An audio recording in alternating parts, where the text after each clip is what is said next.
الدور الرقابي، شو الوجه اللي احنا عندنا واحنا الاردنيين نستحي من العين من العين. الصبح بدك تهاجم تراقب وتهاجم وزير التربيه، وبعد ساعتين تروح تقول له انقل لي هالمعلمه وسوي لي كذا وسوي لي كذا. احنا بتعرف اليوم البرلمان فيه كتل، والكتل عباره عن صداقات وليس عن برامج. اما اليوم برأيي كان السبب الرئيسي اللي هو النواب الخدمات ضعفتنا أمام وزارات وخاصة الوزارات الخدمية مثل وزارة الأشغال والصحة والتربية وإلى آخره. وأنا بوجه الكلمة وحاسبوني عليها. اليوم الأحزاب تترجى الناس يفوتوا على الأحزاب، صح؟ رح يجي وقت الناس تترجى يفوتوا الحزب.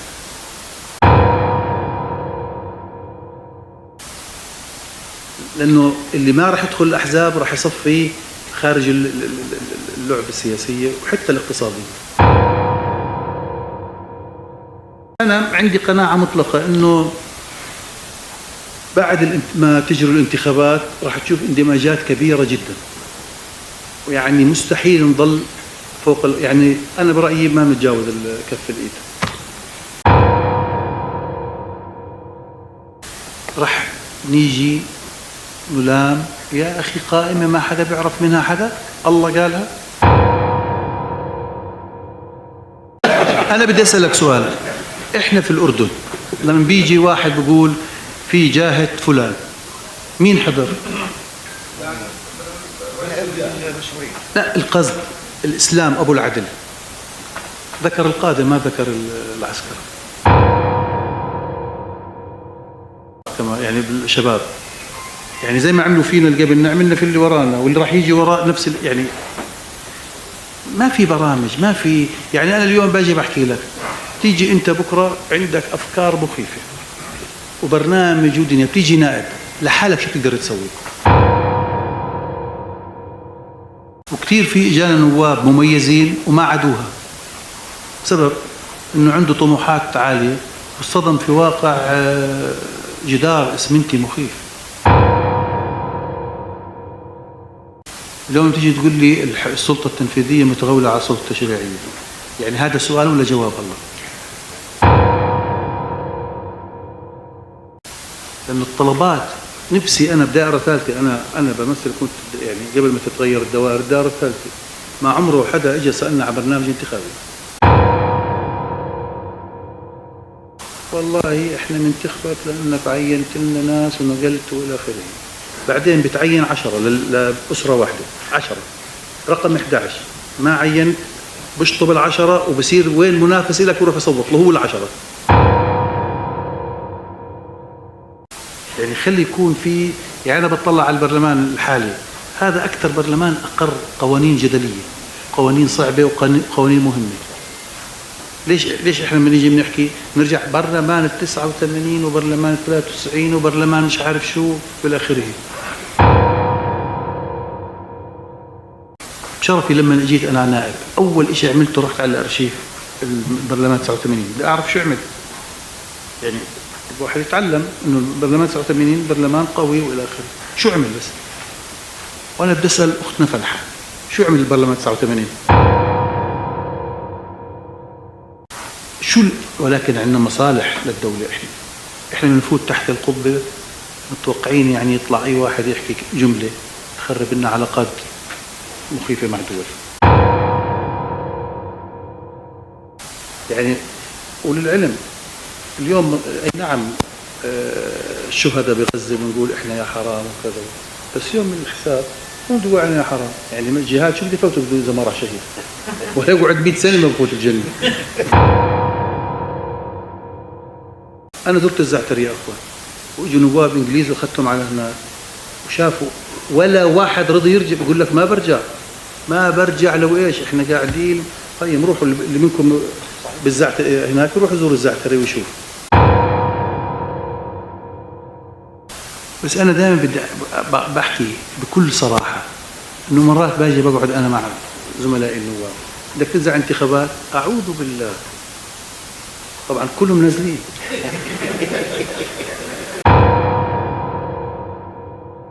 أنا من إجيت نائب ما عمره واحد سألني وقلت لا، إلا المرة هاي لسبب إنه أنا بحزب. يعني إذا أنا بدي أنزل أحكي من الآن بدي أنزل، معناته أنا مش بحزب.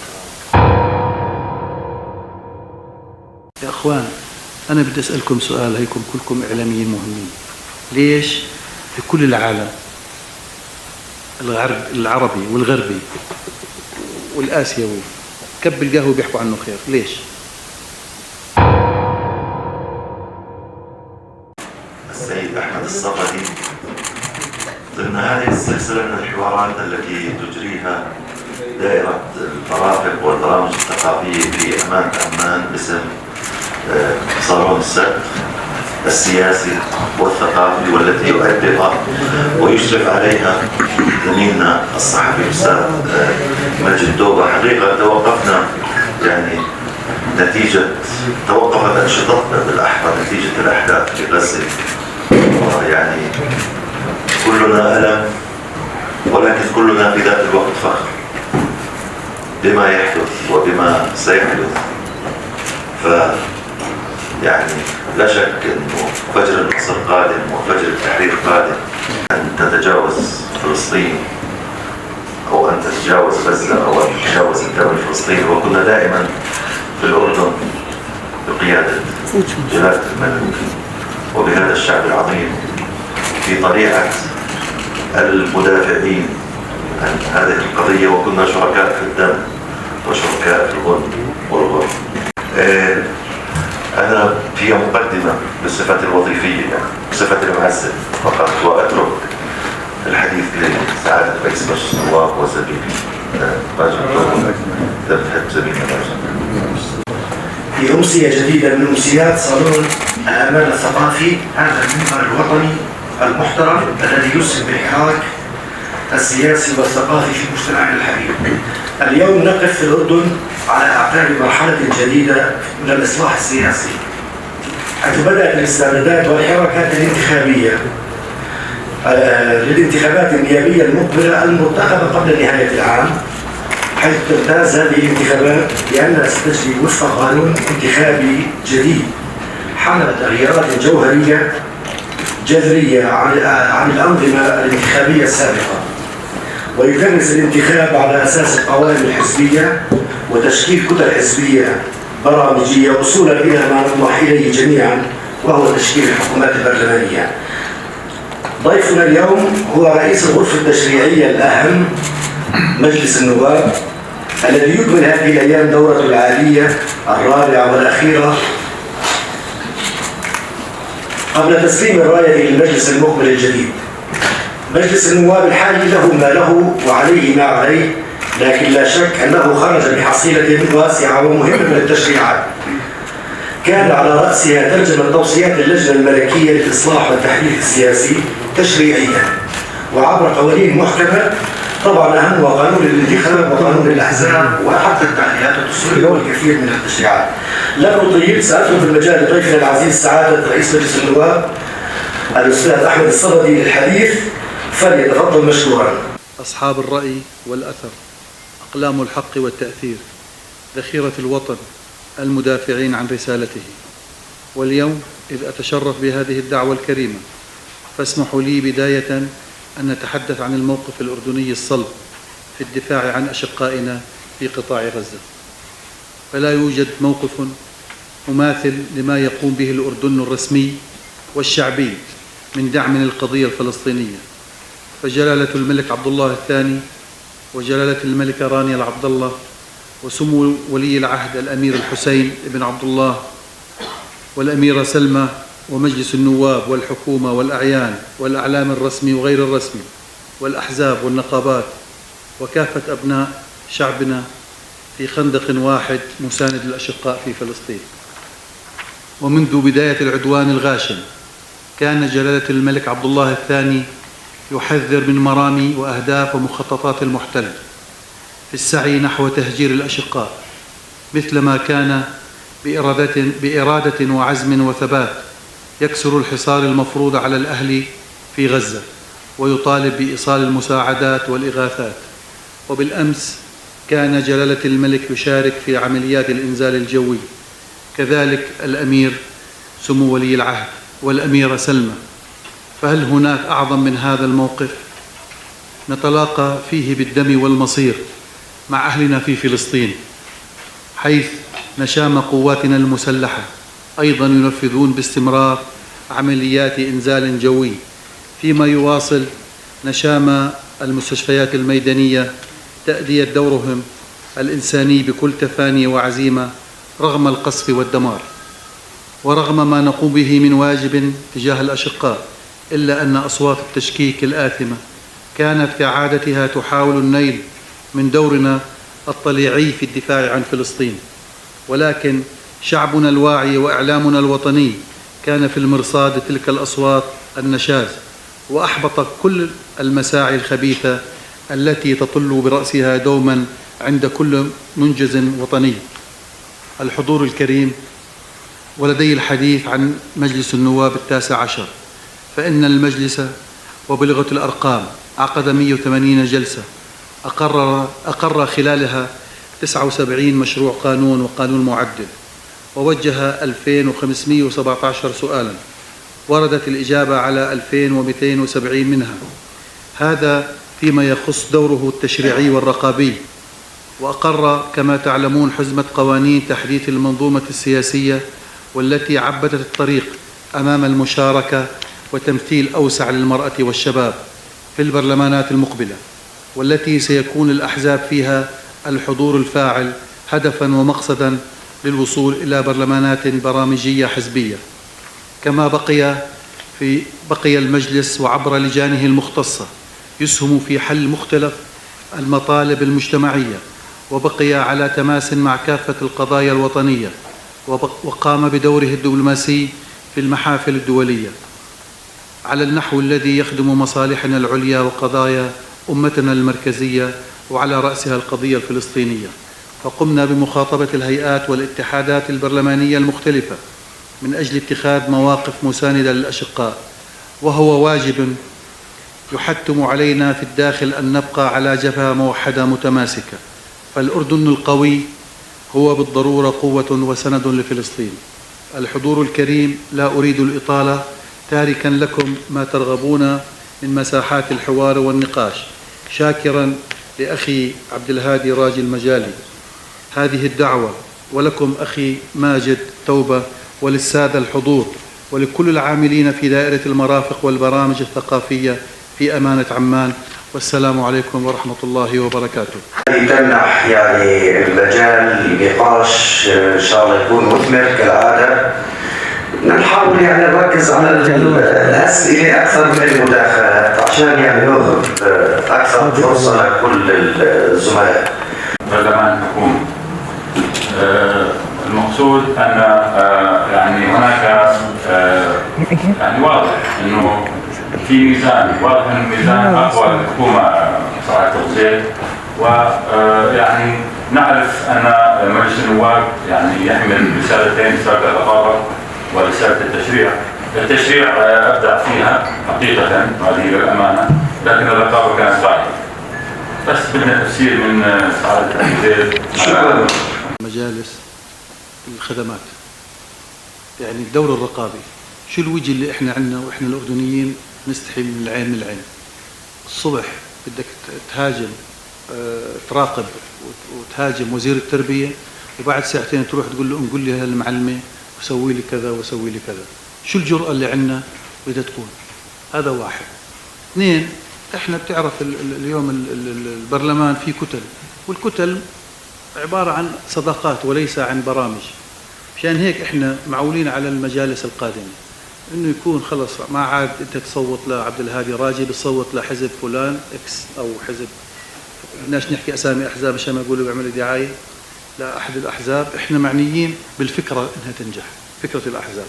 بتصفي انت ما بتنتخبني مشان اخدمك واعين لك ونقول لك فلان ونجند فلان ونعمل كذا. هاي يعني بتحد من الامور وبتزيد دور الرقابي. اما اليوم برأيي كان السبب الرئيسي اللي هو النواب الخدمات ضعفتنا امام وزارات وخاصه الوزارات الخدميه مثل وزاره الاشغال والصحه والتربيه والى اخره. انا رايي من رايك، انه الدور التشريعي ما حدا بيقدر يزاول على مجلس النواب، لانه احنا بنشرع للشعب الاردني كامل القوانين، ولكن بالدور الرقابي هناك انا برايي تقصير، ولكن التقصير معتمد على الناخب وعلى النائب، مش بس على النائب. ان شاء الله البرلمانات الجاي ان شاء الله انه راح تشوفوا برلمانات مختلفه اكيد.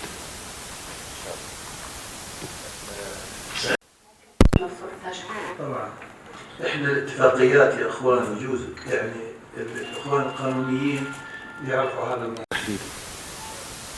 يعني اليوم اذا بنحكي الغاء اتفاقيه وادي عربي، شو اتباعها؟ انت اعلاميه مميزه وسياسيه ايضا.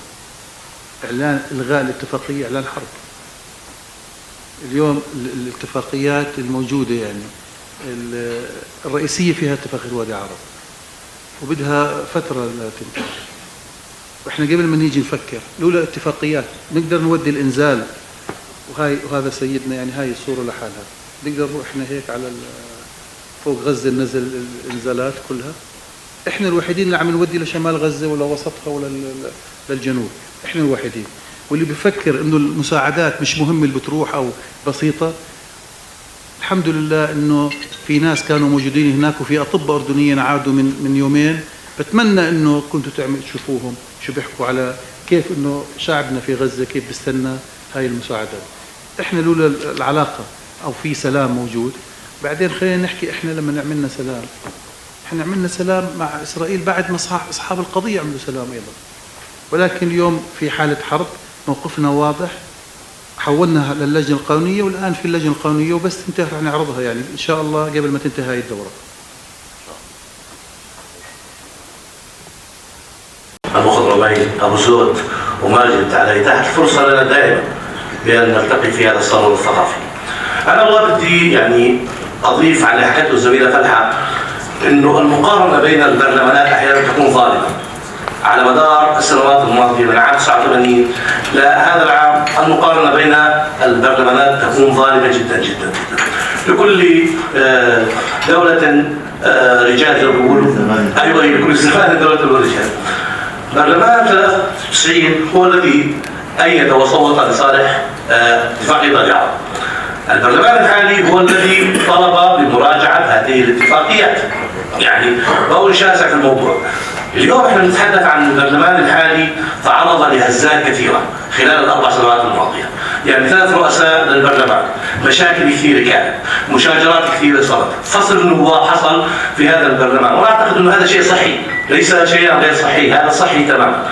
اليوم احنا بنبني على برلمان حزبي، برلمان يكون الحزب فيه او الاحزاب فيه هي الفيصل. هل تعتقد ابو زيد اننا الان جاهزون فعليا لان تكون هناك برلمان حزبي قادر على ان يكون صاحب برامج حزبيه تحت القبه؟ وثانيا، ما هو الدور الدبلوماسي لمجلس النواب الحالي في التعاون مع البرلمانات العربيه والدوليه لتدعيم موقف جلاله الملك، تدعيم موقف وزاره الخارجيه وموقف الاردن الرسمي؟ هل هناك مثلا لديكم خطه في البرلمان الحالي؟ انتم يعني شهر او شهرين خلص بالحل البرلمان، لكن هل لديكم فعليا كان دور في هذا الموضوع؟ بدي اجاوبك على اثنين برجع على وايضا خاطبنا جميع غالبيه رؤساء او كل رؤساء البرلمانات العربي، وهنا كنا ننسق مع بعض، شاركنا في البرلمانات الدوليه في كل المحافل، ولكن يعني خلينا نكون واضحين وشايفين شايفين انه الوضع انه في اسرائيل مش معترفه بحد. يعني في دول مش معترفه، مش بس في برلمانات. وشفنا يعني خطاب جلالة سيدنا من البيت الأبيض والرئيس الأمريكي خلفه، سمعنا خطاب ما بتوقع إنه في حدا بالعالم بيقدر يحكيه، ولكن الخصم احنا شايفين كيف الموضوع. بالدبلوماسية ما خلينا احنا طريقة ما اعتمدنا عليها وتحركنا اتجاهها. سألت الموضوع الأول إنه هل البرلمان القادم يكون حزبي؟ أكيد لا، لأنه إحنا على مدار بده 12 سنة، على يعني المرة الجاية بده يكون 41، بس هل في حزبين باخذوا المقاعد أو حزب باخذ ال 41؟ بجوز يجي حوالي 10 أو 15 حزب. يعني راح تكون التجربة بداية، بس إحنا الحمد لله إنه قطعنا شوط كبير. يكفي إنه اليوم الأعمار الشباب 25 سنة راح يكون وأيضا زيادة عدد المرأة في البرلمان، يعني راح توصل الحد الأدنى تقريبا 30، وهذا أنا برأيي إنجاز. البرلمان بتوقع بعد برلمانين بصير نحكي بهذا الموضوع، أما البرلمان جاي لا أكيد لا. كحكومة حزبية ولا لا إحنا يعني اليوم كم حزب في الأردن؟ 35 تقريبا أتوقع، يعني مش بعد 33 مش بيننا 33 هذول الحزب، يعني تتوقع يوصل منهم على القائمة الوطنية بجوز 20 حزب. يعني شو تتوقع أنت اليوم يكون في تناغم بينهم؟ يعني البرلمان اللي وراء بتكون القائمة أكبر، الوراء أكبر وأكبر. اليوم الأحزاب اللي كانت بالسابق أنا برأيي كانت تعتمد على المساعدات الدولة، اليوم إنه 50,000 سنوي للكل، الحزب اللي له نواب واللي ما له نواب باخذ 50,000 مستأجر مقر صغير. يعني اليوم أنا برأيي ما بعد الانتخابات الأولى اللي راح تصير بنزل بروح تقريبا أكثر من 50% من الأحزاب ما بتكمل، بصير اندماجات. المجلس الجاي تستقر اللي هي بالحد الأعلى بتوقع 4 أحزاب، يعني مش أكثر، يعني بس خلال دورتين، وهو بكون الموضوع أحسن. يعني اليوم إحنا لما تكون أنت اليوم نائب بظهرك حزب غير لما تكون لحالك. يعني إحنا كتل في البرلمان، الكتلة نفسها تكون أكثر من رأي، يعني ما في كتلة، انسى كتلة الإصلاح لأنها كتلة حزبية وحزب قديم، يعني باقي يعني الكتل كلها، يعني ما في كتلة بتلاقيها بتعطي ثقة كلها أو بتحجب كلها، بتوافق على الموازنة كلها وبترفض كلها. التصويت بكونوش، بينما بكرة الحزب ما في خلص، يعني بصير الكل مرة واحدة في قرار، في برنامج. يعني أنا بكرة ما بتغلب إذا أنا قررت النزول انتخابات مرة أخرى أو الحزب قرر إني أنزل، مش راح أتغلب إنه بدي أعطي ثقة ولا ما بدي أعطي. شو الحزب بقرر بدنا نمشي، برنامجنا يتطابق مع الحكومة اللي بتشكل، أين أعطينا ما بتطابق نحجب، حتى الحرج بروح. يعني اليوم إحنا بتلاقينا نصوت لبعض جزء منه خجل في بعض الأمور، يعني حتى في اللجان وإلى آخره. يعني أحكي لك إحنا مشان نكون واضحين، يعني إحنا بجوز القائمة الوطنية أو الحزبية المقعد للحزب مش للنائب. يعني بكرة حزب سين الحزب طلع عن موقف أو استقال من الكتلة تفصلوا الحزب، هاي القوة. بس الدوائر المحلية لا، بروح حزب يعني مشان هيك أنا خلينا نحكي على القائمة الحزبية.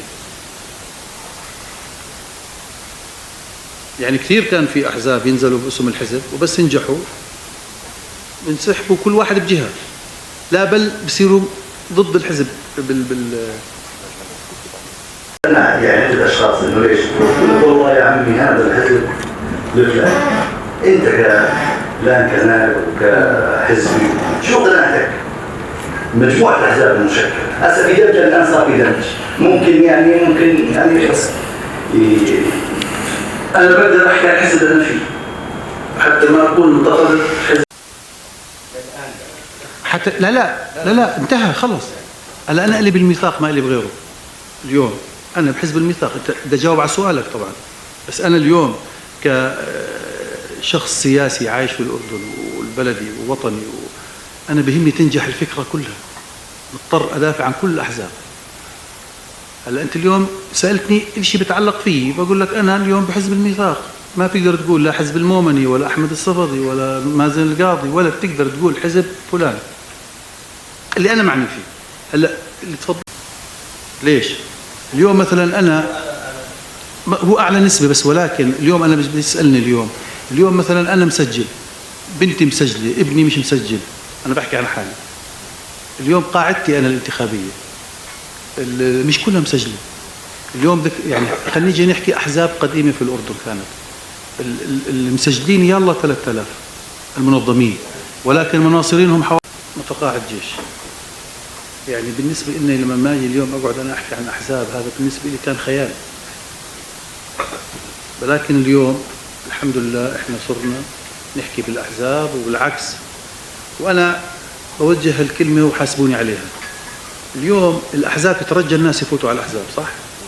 رح يجي وقت الناس تترجى يفوتوا الحزب، بس مش الآن حتى يثبت. اليوم يصير يقول لك تعال بالله عليك يا أخوي عبد الوهاب وشخصية مهمة ودنيا بتدلل. رح يجي وقت يقول يا أخي بدي أفوت، لأنه اللي ما رح يدخل الأحزاب رح يصفي خارج اللعبة السياسية وحتى الاقتصادية. اليوم الحزب زي كل العالم، أوروبا هلا أمريكا كم حزب؟ لا 600، بس الحزبين اللي مسيطرين 2. بريطانيا بس اللي مسيطرين 2. الجزائر 2. عادة أحكي لك بلاش الناس نحكي على الدوري الأردني مشان ما بقول لك هذا بشجع فلان وفلان. إسبانيا كل الأردنيين يا ريال مدريد يا برشلونة. طب ما في 30 فريق غيرهم، والله ما احنا حافظين أساميهم ولا أنا غلطان. دائما في أي عمل سواء رياضي ولا اجتماعي ولا سياسي ولا إعلامي بتلاقي دائما قطبين إن أبعد بجوز 3. يعني إحنا اليوم بالأردن لما نيجي نحكي في أحزاب كثير تشكلت هي نفس اللون. نقعد هيك قاعدة عادية بصيروا يوزعوا أنت يسار الوسط ووسط اليسار ويمين الأبصر. أنا عارف ما في هيك. اليوم إذا بتيجي تحكي على اليسار بالعالم كله بتغير. يعني العالم كله اليسار بتغير. اليوم إذا بنطلع على الأحزاب إما يمين أو يمين متطرف أو وسط. اليوم تيجي تطلع إحنا كأردنيين بتلاقي في من الأحزاب الجديدة اليوم متشابهة، ولكن أنا ما بحب ماجي الأمير فهو بحزب سين بروح حزب صاد، لأنه أنا للأسف مش إني أنا باجي بختار لوني ونتجمع. أنا عندي قناعة مطلقة إنه بعد ما تجري الانتخابات راح تشوف اندماجات كبيرة جدا، ويعني مستحيل نضل فوق يعني أنا برأيي ما نتجاوز كف الإيد الأحزاب طبعا. بس أنا بدي أحكي شغلة إنه يعني لما بيجي بقول إخواننا إنه إحنا هل إحنا جاهزين للأحزاب ولا مش عارف شو كذا. يا إخوان إحنا نشكر الله إنه بهالفترة صار في هيك عندنا دول عظمى قعدت سنين وسال دم لصارت أحزاب. بريطانيا أم الديمقراطية لما أبعدوا الكنائس عن السياسة أخذت سنين. إحنا يعني اليوم يعني لو الانتخابات الجاية لم تكن ناضجة 100% ما نتشائم يعني ونقول إحنا خسرنا وإلى آخره. نستنى الأيام اللي وراها. بسم الله الرحمن الرحيم. الحمد لله والصلاة والسلام على رسول الله. يعني نحيي رئيس مجلس النواب ونشكر الأستاذ عبد الهادي والأستاذ ماجد وكل القائمين اللي أمامنا على هذه اللقاءات اللي تعودنا عليها. أنا أريد أن أسأل يعني جلالة الملك يقود يعني في هذه الأيام أو خلال الأيام اللي فاتت عمليات كبيرة سياسية سواء أو اللي هو المساعدات على لإخواننا في قطاع غزة، ويقود جهود سياسية في موضوع اللي هو العدوان على غزة لوقف هذا العدوان الظالم الغاشم على أخواننا في غزة.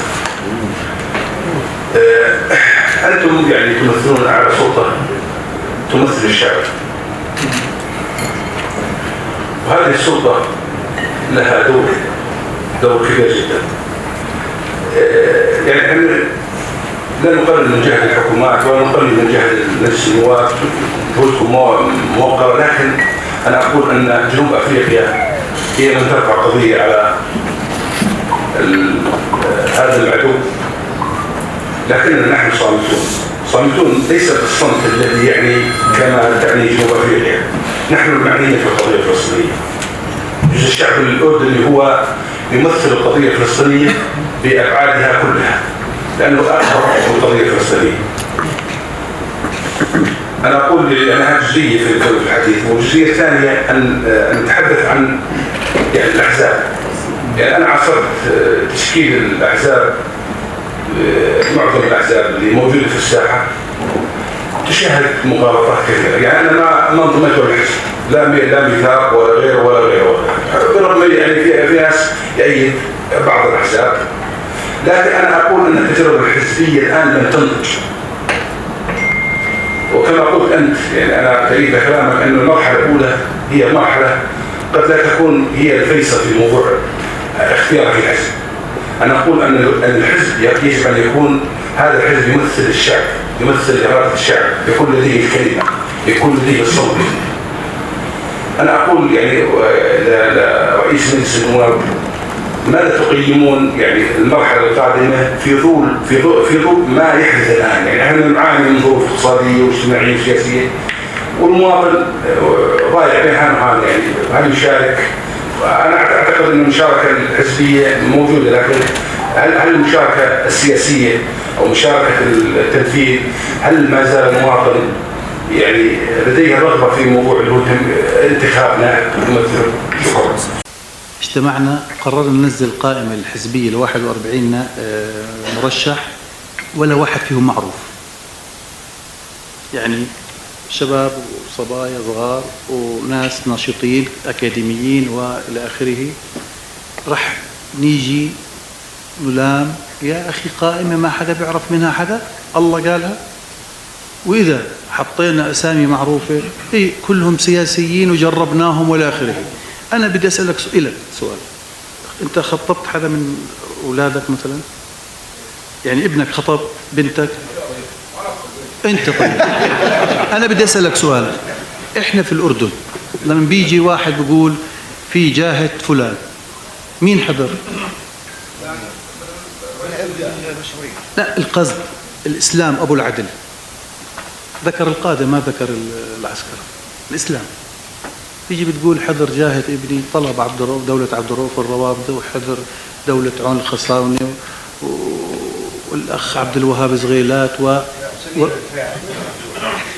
لا ليش لا، ولكن اللي بحكيه للأسف هاي موجودة ولا مش موجودة.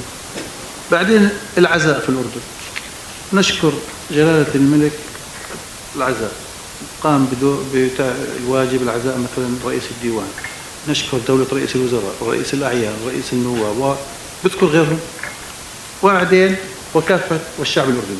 صح ولا غلطان؟ هذا موجود ولا مش موجود؟ موجود. اليوم العمل السياسي بده جهد جماعي. إنجاح العملية الحزبية مش راح أنا لحالي أنا أشتغل عليها ولا فلان. بعدين اليوم أنا بدي أحكي لك لما جينا على البرلمان، إحنا جينا على البرلمان صغار بالعمر كمان، كنا مجموعة يعني، وجينا لأول مرة تتفاجأ إنه اللي عشناه إحنا بالماضي عيشناه للي يجوا ورانا صغار كمان، يعني بالشباب، يعني زي ما عملوا فينا اللي قبلنا عملنا في اللي ورانا واللي راح يجي وراء نفس يعني ما في برامج، ما في يعني. أنا اليوم باجي بحكي لك، تيجي أنت بكرة عندك أفكار مخيفة وبرنامج ودنيا، بتيجي نائب لحالك شو تقدر تسوي؟ أول أسبوعين شهر بتلاقي هالنشاط المخيف، بعدين بدور عليك يا بالغايب يا بتحضرش يا كذا يا كذا يا كذا للأسف. وكثير في إجانا نواب مميزين وما عدوها بسبب إنه عنده طموحات عالية والصدم في واقع جدار اسمنتي مخيف. اليوم تيجي تقول لي السلطة التنفيذية متغولة على السلطة التشريعية، يعني هذا سؤال ولا جواب؟ الله. بس شو أسبابه؟ أسبابه للأسف كما يكون الناخبين يولى عليهم من المرشحين، لأن الطلبات نفسي أنا بدائرة ثالثة، أنا بمثل كنت يعني قبل ما تتغير الدوائر الدائرة الثالثة، ما عمره حدا اجى سألنا على برنامج انتخابي. والله احنا ننتخبك لانك عينت لنا ناس ونقلت والى اخره. بعدين بتعين 10 لأسرة واحدة، 10 رقم 11 ما عينت بشطب ال10 وبصير وين منافس لك يروح يصوت له هو ال10. هذا موجود ولا مش موجود؟ وهذا تنطبق على كل محافظات الأردن طبعا. أنا اللي بقوله اليوم احنا ليش نطلع على الكوب الفارغ، نطلع على المي اللي فيه ونقول يا اخوان احنا بدنا ننجح، كلنا علينا واجب. وانا دائما بحكي وانا حتى باجتماعات الحزب اللي بحضرها مستحيل احكي على اي حزب بشيء مش كويس. اذا بلاقي حزب عندنا موجود متفوق عينه بشغله بحاول اني انا اعمل زيه، مش بحاول انزله زيي. انا مش قادر اعمل هو عمل اروح اطلع اشاعات واهاجمه. اليوم خلينا نآمن بالرأي والرأي الآخر. يعني خلي يكون في، يعني أنا بطلع على البرلمان الحالي، هذا أكثر برلمان أقر قوانين جدلية، قوانين صعبة وقوانين مهمة. ليش إحنا لما نيجي بنحكي نرجع برلمان 89 وبرلمان 93 وبرلمان مش عارف شو إلى آخره. بشرفي لما جيت أنا نائب، أول إشي عملته رحت على الأرشيف البرلمان 89 بدي أعرف شو عمل. يعني الواحد يتعلم إنه البرلمان 89 برلمان قوي وإلى آخره، شو عمل بس. وأنا بدي أسأل أختنا فلحة شو عمل البرلمان 89 بصراحة؟ شو عمل؟ تدخلات اجى بحالة مختلفة، يعني النوعية اللي اجت. سعادة النائب انت سعادة الرئيس بتعرف بدي احكي عن الانتخابات الماضية، وانا اسفة اذكر هاي الحالة حصريا بس لانه هاي الماضي الكورونا اللي انتخابات الكورونا. لا ان شاء الله ما تكونش انتخابات الكورونا. سعادة النائب انا بحكي لك عن ما حدث في دائرة مادبا تحديدا. أنا سلمت للنائب العام ملف بالصوت والصورة شراء أصوات، تم إبلاغ الهيئة ولم يتخذ أي إجراء. بالعكس النائب الذي دفع له مركز متقدم في مجلس النواب، أنا كيف بدك تقنعني بكرة شارك بالانتخابات؟ تفضل. دفع لمين؟ دفع للناخب. نعم. يعني مشان هيك احنا بنحكي، يعني ما بدي أحكي لك ولا لا، أنا يعني بقدرش أنا أنفي ولا أيد، بس نتمنى إنه قبل ما نيجي إحنا دائما نصغر كتافنا ونفكر بالسلبيات، خلي عنا إيجابيات كثير. إنه إحنا نبني على اللي إحنا عنا إياه اليوم. إحنا اليوم عنا قانون انتخاب وقانون أحزاب، تعديلات دستورية. أنا برأيي هاي المفروض نحافظ عليها وندير بالنا عليها ونبني عليها، ما نقعد نطلع على اللي راح. في كثير يعني في إيجابيات وفي سلبيات، وفي مجالس انظلمت أنا برأيي، وفي مجالس استفادت. ما بحكي طبعا مواقف سياسية أكيد بحكي، ولكن اليوم ما تيجي تحكي لي البرلمان الحالي، الدورة بلشت ب 11/10، 7/10 كانت حرب غزة طوفان الأقصى. تخيلي هاي الدورة كيف بدها تبلش. إحنا اليوم عندنا مصالح الأردن، إحنا 100% وما حدا بيزاول على الأردن، ولا واحد في العالم، لا الدول العربية أكيد ولا الإسلامية ولا الغربية بيزاول على الأردن شعبا وملكا وحكومة، كل الناس بدون كل أطياف. ولكن عندنا مصالح للدولة. إحنا بنفوت تحت القبة متوقعين يعني يطلع أي واحد يحكي جملة تخرب لنا علاقات مخيفة مع دول. يعني تخيلي إنه بنفوت على كل جلسة،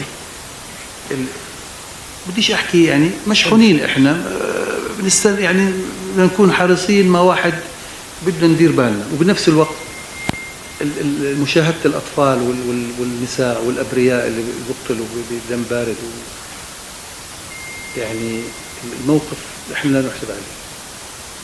ومع حال بدك تقر قوانين، تعمل جلسة رقابية وتتعاملي ونستقبل سفراء ونطلع إحنا نزور دول ويجي من دول عنا. يعني الموقف لا تفكري إنه إحنا عنا سهل، زي إخواننا وأخواتنا الإعلاميين، حتى من تيجي تكتبوا مقال أنتم بحيرة. يعني اليوم لا تحكي لي العاطفة مش طاغية علينا كلنا. يعني وللعلم اليوم أي نعم الشهداء بغزة بنقول إحنا يا حرام وكذا، بس يوم من الحساب مو دواعنا يا حرام. يعني من الجهاد شو بدي يفوتوا بدون إذا ما راح شهيد، ولا يقعد 100 سنة ما بفوت الجنة. يعني اليوم إحنا مزبوط نتعاطف معهم وكذا، بس راح يجي يوم، طبعا بحكي لأنه أول إعلامي لما صرت دخلت السياسة تعرفت عليه جهاد. عاد أنا اللي بحكي فيه أنا اليوم، أنا بتمنى إنه الكل يروح على موضوع الأحزاب والكل يتعاون مع بعض. فكرة إنه الدولة ونرجع نحكي بدها تتدخل وما تتدخل، وأنا ما بدي أحكي بهاي المواضيع. طب ليش ما نجرب إحنا نمشي كلنا مع بعض ونفكر كيف بدنا نبني الأردن. اليوم عدد سكان الأردن كبر بشكل كبير جدا جدا، والعاصمة عمان يا أخوان لازم تدخل بجنس. يعني كانت بسنة 3 أضعاف صارت. اليوم محافظة المفرق 200% الأجانب أو اللاجئين لأهل المفرق. اليوم تطلعي على ديبان زمان تروحي على ديبان تعرفي كل الموجودين. اليوم والله ما بتعرفي ابن عمك، تيجي تتفاجئ إنه هذا أبوه ابن عمك اللزم، يعني تقول إيه والله ما عرفتك. الأردن كبر بشكل كبير، والالتزامات كبرت علينا كثير. يعني إحنا اليوم يعني بنطلع على اللاجئين السوريين قديش بكلفوا الخزينة، بس بحب تعرفوا يعني اللي ما بيعرف توقعوا 25%. يعني إحنا اليوم عندنا عجز بديش يعني 2 مليار خلينا نحكي. إحنا عندنا التزامات. بعدين لا تطلع على إخواننا السوريين، ولا عمره لا سيدنا ولا الحكومة ولا النواب ولا الأعيان ولا الشعب الأردني الكريم عمره اضطرق ويقول إحنا شو دخلنا، بدهم يرجعوا زي ما فاتوا يرجعوا، هي هدية سوريا والى آخره. بيرجعوا. أنا زرت الزعتر يا أخوان، وإجوا نواب إنجليز وأخذتهم على هناك وشافوا، ولا واحد رضي يرجع. بيقول لك ما برجع لو إيش إحنا قاعدين. طيب روحوا اللي منكم بالزعتر هناك روحوا زوروا الزعتري وشوف. يعني اليوم إحنا عندنا الحدود الشمالية جنوب سوريا، إحنا بدخل عملة مزورة، سلاح، مخدرات بالأشكال، يعني أرخص نوع مخدرات تدخل علينا على الأردن. الجيش اللي خدم جيش أو اللي بيعرف الحدودنا حوالي 370 كيلومتر. زمان الواحد قبل ما يفكر كان يفكر الحدود هي بس الشارع هالقوس وهالباب، هاي الحدود. طبعا لما تحكي 370 هاي بس الحدود الشمالية الشرقية اللي مع سوريا كلها حالة حرب. وأتمنى يعني أنا مرة بتذكر إحدى المجالس صار هيك نقاش، جيت اقترحت عليهم أخذناهم هناك. لما تشوفي العسكري أو الضابط بعز البرد واقف، ولكن بعز الشوب اللي بالنهار نار للصحراء وبالليل برد، بعدين بتشوب يعني هذا بده يضل واقف حالة استعداد حوالي 12 ساعة يعني. واللي بفوتوا كلهم مخدرات، يعني مش بوعيهم، ممكن بفوتوا ما في خوف، ما في يعني فايت، مش بوعي، هو بطخ شروي غروي. هلا هذا مش عبء على الدولة. يعني اليوم احنا بدنا جهد جماعي بده يكون، ما عاد احنا نيجي نقول والله مجلس النواب كويس مش كويس، مجلس الأحزاب مش الحكومات إلى آخره. اليوم احنا بنمر بظرف أكيد صعب، ولكن أنا دائما متفائل لسبب واحد. احنا مرينا في الأردن في عدة منعطفات كثيرة. إشي أنا كنت خلقان وإشي ما كنتش خلقان، وإشي صغير بالعمر وإشي لا واعي وإشي كذا. والحمد لله الأردن بيطلع أقوى من قبل. أنا بتذكر حادثة الشهيد معاذ أساس. قبل بليلة بالضبط أنا شفت أبوه الشيخ أبوه صافي، كان متوتر وزعلان وكان ديوان أبناء الكرم. يعني بديش أحكي شو حكى يعني، لا ما كان لسه طالع الإعدام وما خلى يعني. ثاني يوم طبعا أنا أيامها كنت بعرف، كنت نائب رئيس وعاطف رئيس وعبد الله نسور رئيس وزراء، وكنت يعني أو كنا عارفين إنه يعني أعدم، بس مش معروف لسه، مش واصل شيء رسمي إلى آخره. بأيام عرفنا، مش إنه قبل. ثاني يوم أعدم بأبشع طرق الإعدام. شو تصرف صافي؟ أنا برأيي زي ما كان معاذ بطل، أمه وأبوه أبطال. اللي طلع حكى أنا بدي أودي باقي أولادي يستشهدوا، وتحول من شيء حزين جدا على الأردن إلى شيء عظيم جدا. والإذاعات صارت كلها واحدة، يعني الشعراء، الأغاني، صار أسبوع إذا تتذكروا كلكم يعني. ونتذكر بالربيع العربي شو صار فينا، ونتذكر يعني بديش أحكي كثير من الأمور. يعني دائما الشعب الأردني هو بده يتحمل شغله بالكرم الزايد كمان مرات والدلال. بس أنا دائما بدي بحكي بكل صراحة إنه مرات باجي بقعد أنا مع زملائي النواب، بدك تنزع انتخابات، أعوذ بالله، طبعا كلهم نازلين. أنا من إجيت نائب ما عمره واحد سألني وقلت لا، إلا المرة هاي لسبب إنه أنا بحزب. يعني إذا أنا بدي أنزل أحكي من الآن بدي أنزل، معناته مش بحزب. إذا الحزب اليوم قرر ما أنزل ما بنزل، وأنا قاصد اللي بحكي.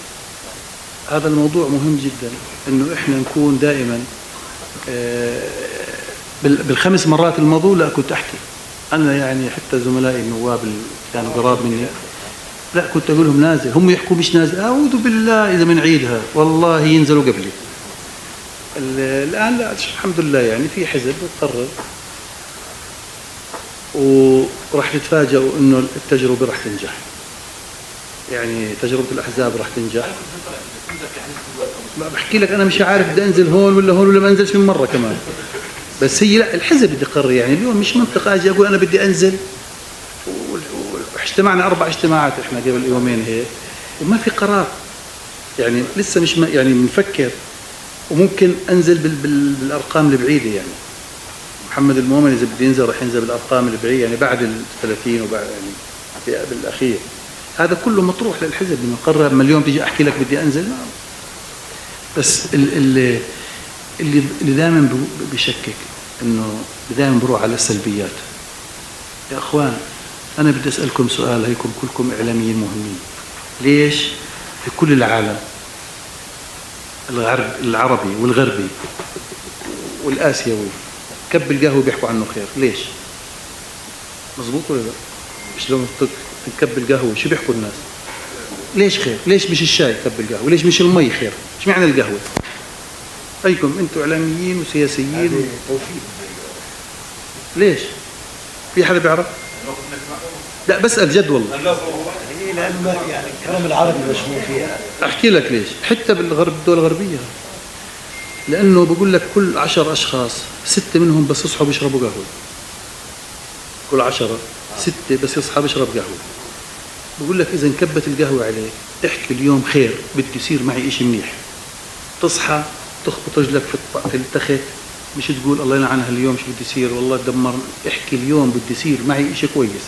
تفوت على الحمام فيش مي، قول لا لا لا معناته اليوم راح يصير. أما تنكب القهوة تقول الله يلعنها من هاليوم، تخبط رجل والله غير نخرب بجوز تموت. الطاقة الإيجابية إحنا لازم يكون عندنا طاقة إيجابية. وهذا موجود في كل العالم.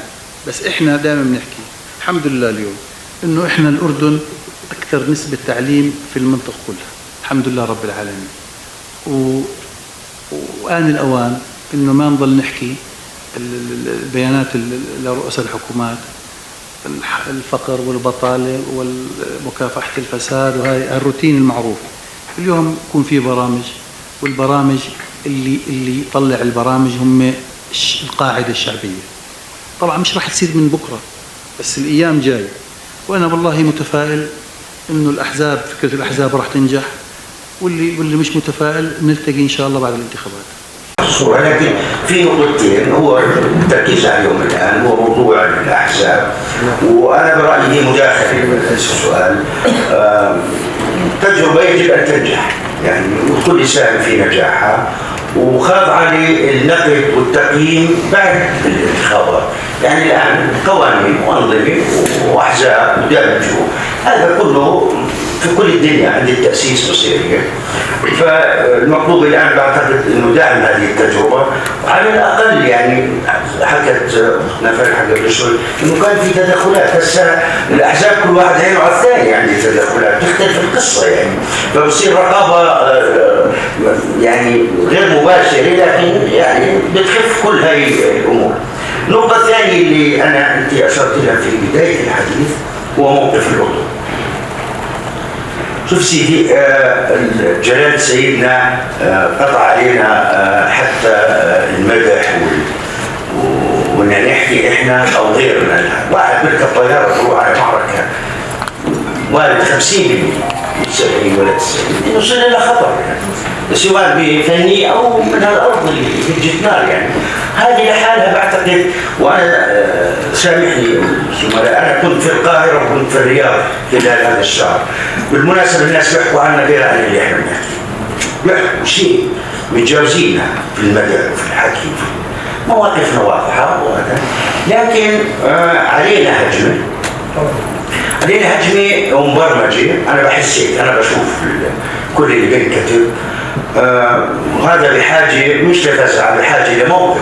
كنت أخي أنا وأخي عبد هذه من الصبح نحكي على التليفون إنه يعني هذه الهجمة مش جاي من فراغ، إنه كل اللي بيسووه الأردن واللي بقى في جلالة الملك والطيران والمخاطرة، وبعدين بيطلعوا هذول الذباب يعني الإلكتروني. هذا الذباب عمره ما إجا من فراغ.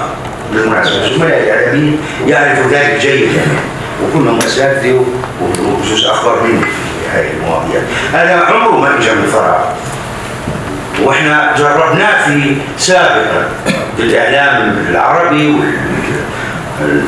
اليوم توسعت شوي الامور على جيل كان شيء اخر، بس هلا الامور توسعت اكثر. هلا انا بدي اناشد زملاء الاعلاميين ان يكون هناك موقف، وكل يعني ما قصر، لكن في هذا الجانب بالذات الان لابد من وقفه اعلاميه اردنيه لمواجهه هذا الشيء المبرمج ضد الأردن. ما اقول كل اللي سويناه، احنا عارفين الناس انه احنا في حاله حرب.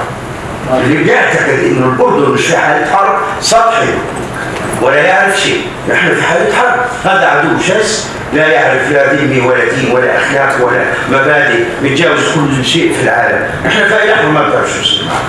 بكره اذا كثرت الامور للضفه الغربيه احنا وضعنا صعب، يعني خلينا نعترف. لذلك مطلوب من الكل الان مواجهه هذه الهجمه، واحنا قادرين. والله اعلامنا مسموع اكثر من غيره بكثير، وصحفينا اسسوا مؤسسات في الخارج وهم اللي بيديروا اجزاء كبيره في الاعلام العربي. شكرا جزيلا، انا ما بدي اعطيك يعني، لكن الله يعطيك العافيه وما قصرت. كنا عددنا 110 نواب. اجوا الله يرحم عبد الهادي المجالي، وانا يعني قديش هذا الشخص بحترمه وبحبه والله يرحمه. الاسبوع الماضي سمينا قاعه باسمه في البرلمان طبعا، وبسهل قائد كان، ولكن النواب قالوا خلينا نقاطع الاعلام. قاطعوا 109. وجيت انا رفعت ايدي طلعت بيان قلت انا مع الاعلام ضد النواب. صار ينزل بالصحف الاخبار بس الي لحالي، وال109 ولا لهم خبر. وبعدين الجرايد، المواقع الالكترونيه، التلفزيونات بعدين اجاني الله يرحمه ابو سهل قال لي يا زلمه حلها. قلت له كيف؟ قال لي ما بشوفوا غيرك. جيت رحت على اخوي عبد الوهاب تتذكر، واجتمعنا وكلنا وجبنا حتى يعني لا انا بحكي كنت نقيب طبعا نقيب صحفيين. لا بس احنا رحنا كنقيب صحفيين، رحت عنده انا، ويعني من اول يوم انا بعرف انه الاعلام هو عصب الدوله. يعني اليوم لا انا حتى ما بقول سلطه رابعه، الاعلام يا اخوان، وانا ما بزاود عليكم، هو عصب الدوله، هو اللي بيقدر يخلي الاردن دائما اسهمه عاليه. اكثر ناس الاعلام، انا دائما مقتنع انه انا بقول حتى لازم يكون في الحكومه نائب رئيس الوزراء وزير الاعلام، يكون رقم واحد بعد رئيس الوزراء دائما الاعلام، لسبب انه الاعلام هو الوحيد. هم يعني انا برجع لكل المواقف، اقول لكم بالكورونا شو كان موقفهم، بالربيع العربي، حرب غزه الى اخره. دائما الاعلام انا بقول هو اللي بنصف الاردن، هو دائما بوصل صورتنا بصوره ناصعه دائما. أنا مرة أخرى أخي عبد الهادي بشكرك، أخوي ماجد والأخوة والخوات جميعا على هذا اللقاء اللي إن شاء الله بتمنى نلتقي بعد الانتخابات القادمة، سواء كنا نواب أو مش نواب، ولكن هذا الموضوع راح تشوفوا أنه الأحزاب نجحت. شكرا لكم. صياغة مشروعنا السياسي. أتمنى أن نعيد إنتاج مشروعنا الإعلامي، لأن مشروعنا الإعلامي لا أريد أن أقول فشل بل تعثر. وأختم بما قاله أستاذي خالد الكركي: مشكلة هذا الوطن في الذين يعرفون ولا يملكون، وفي الذين يملكون كل شيء ولا يعرفون شيء. سيبقى هذا الصراع قائما بين من يعرفون ولا يملكون وبين من يملكون ولا يعرفون. وسيبقى الصراع قائما بين أصحاب الوعي، لأن السلطة دائما وقوتها تكمن في الوعي.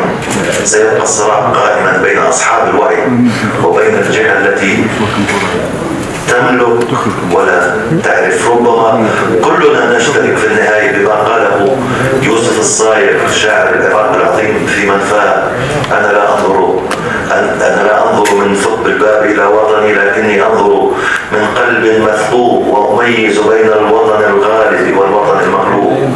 الله لمن يتنصت في الليل إلى قلب أو يسترق السمع إلى رئتين. وطني لم يشهد زورا، لكن شهدوا بالزور عليه. والسلام عليكم ورحمة الله.